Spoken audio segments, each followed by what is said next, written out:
Even though I was trying as hard as I could, I felt like I wasn't getting anywhere. Hey, it's your girl Ahsante, helping you move consciously and creatively through life, and today I'm talking about how my obsession with productivity ruined my mental health and how I got out of it. At the beginning of last year, I was like, I'm gonna go all out on my YouTube channel. It is the year of Ahsante the Artist. No one can stop me. I'm gonna go high production quality every week or every other week. I'm gonna be productive AF. And I started going, and then I hated it and I started to feel bad about myself. I felt bad about how I was spending so much time on something that was never good enough. No matter how hard I was working, I wasn't putting out videos fast enough. And I put in heavy quotes because those expectations were largely self-imposed. My biggest limiting belief, the one that was constraining me and holding me back, was something that I had felt subconsciously for a long time, and that is the belief that I am what I accomplish. Evaluating my value as a person by the work that I'm doing,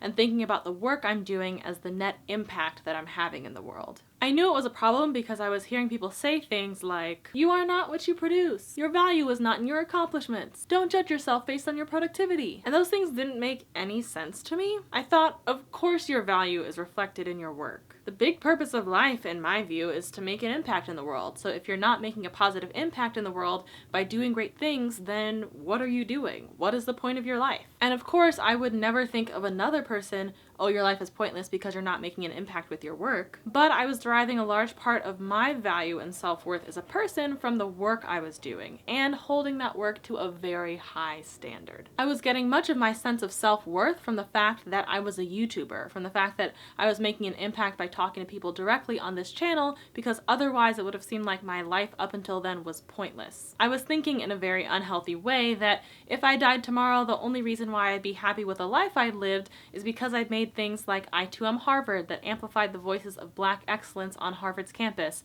or because I'd come out on YouTube as asexual and helped people discover their identity, which folks had messaged me about, or that I'd created Say It Loud at PBS, which isn't my YouTube channel, but still proves my value as a YouTube creator and shows my expertise in building YouTube content that people can relate to and feel empowered by. My involvement on YouTube was the only thing that felt like it was giving my life a sense of purpose and higher meaning, so it really became what I was living for.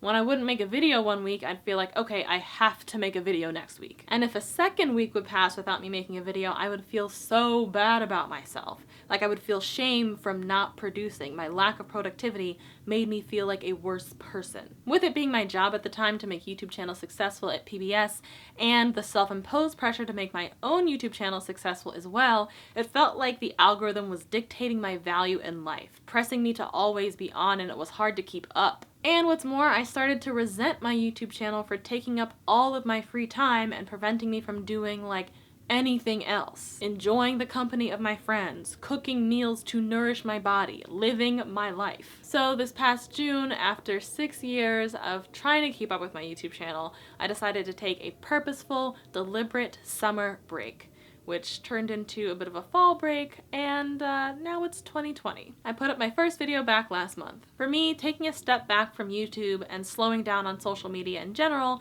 wasn't just I'm tired and overwhelmed and need to take a rest for a while, although it did definitely include that. It was also I'm feeling incredibly dependent on this thing that's starting to define me in a way that's really unhealthy. I was so busy packaging my life as a consumable for others that I was losing track of how I wanted to be living it. On this channel, I promised myself that 2019 would be a year of self-care, and it turns out that I had a lot of internal personal work that needed to be done off camera. I've always been an ambitious, motivated, work-driven, career-driven person. That limiting belief, I am what I accomplish, narrowed my sense of self and made it so that I never felt good enough because there's always more you could be achieving. Over time, I'd become so caught up in striving and making an impact that I didn't realize that I was a valuable person outside of the things that I would produce for other people or other institutions. There's more to me than being a good student, a good worker, a good YouTuber. And my energy was so focused on that I hadn't thought to be satisfied with being a good person,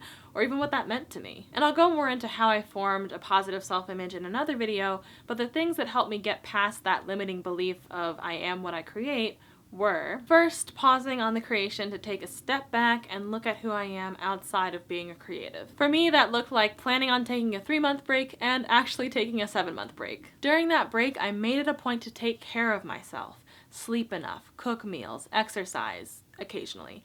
I still don't exercise enough. I really wanted to hang out with friends more, so I did that. I caught up with some people who I hadn't seen in a while. I went to a Lizzo concert. Healing. So it really helps to enjoy my life outside of making things, enjoy the relationships that I formed, and rediscover the value in those things. It made me feel a lot less trapped into a manufactured schedule, which let me feel more in control of my own life. Secondly, I took some of the time that I had spent for creating and put it towards reflection to unpack some underlying emotions. I didn't go to therapy, but I did sort of therapize myself. I'm just sort of naturally a self-reflective person, asking myself why I was feeling unworthy as a person. What situations led me to feel this way? Identifying that limiting belief, I am what I create, acknowledging it as a belief rather than a truth, and trying to get at why I held that belief. Once I got to that belief and realized, okay, maybe my value as a person shouldn't be tied to how productive I am, the way that our capitalist society would have you believe, then I had to question, well, if my value isn't in my productivity, then where should it be coming from? And that's when I had the final part of my breakthrough thanks to this book,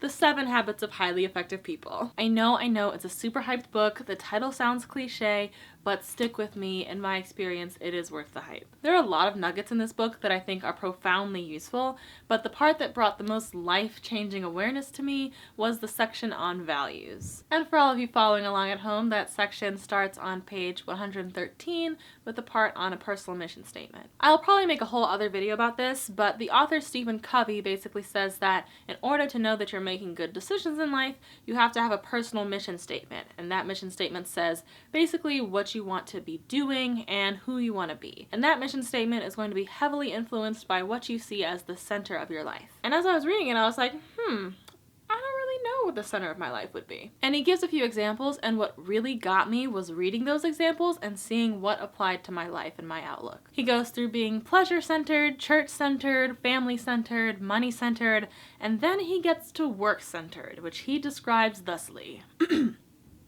Work-centered people may become workaholics, driving themselves to produce at the sacrifice of their health, relationships, and other important areas of their life. Their fundamental identity comes from their work. I'm a doctor, I'm a writer, I'm an actor, I'm an artist. Because their identity and self-worth are wrapped up in their work, their security is vulnerable to anything that happens to prevent them from continuing it. Their guidance is a function of the demands of work. Their wisdom and power come in limited areas of their work, rendering them ineffective in other areas of their life. He just read me to fill. Just laid out my life and said, look at it. His alternative was to have a principle-centered life, and those principles are fundamental truths and common human denominators that aren't particular to any specific belief system, but are universal. Things like fairness, integrity, human dignity, growth, service. And that's when it clicked for me. I realized what everyone was saying when they said, what you produce does not define your worth. It's not your achievement, it's not your work, it's the way you're living your life. It's your values, it's your principles. Because being kind also has a positive impact. Being honest has a positive impact. Living with integrity has a positive impact. I'm such a maker, and I derive a lot of my joy and value and pleasure and purpose from what I'm making, but the way I exist also has value. And in taking some time offline to read and reflect and separate myself from my work, I was really able to see that for the first time. Is there anything that you thought defined you but turned out not to be the case? And what are the principles that you live by? Let me know in the comments. If you're interested in personal growth, then you can check out these videos right here. And thank you so much to my Patreon patrons for helping me to sustain this channel and sticking with me during my hiatus. As always, remember to live spiritedly and think creatively, and I will see you next time.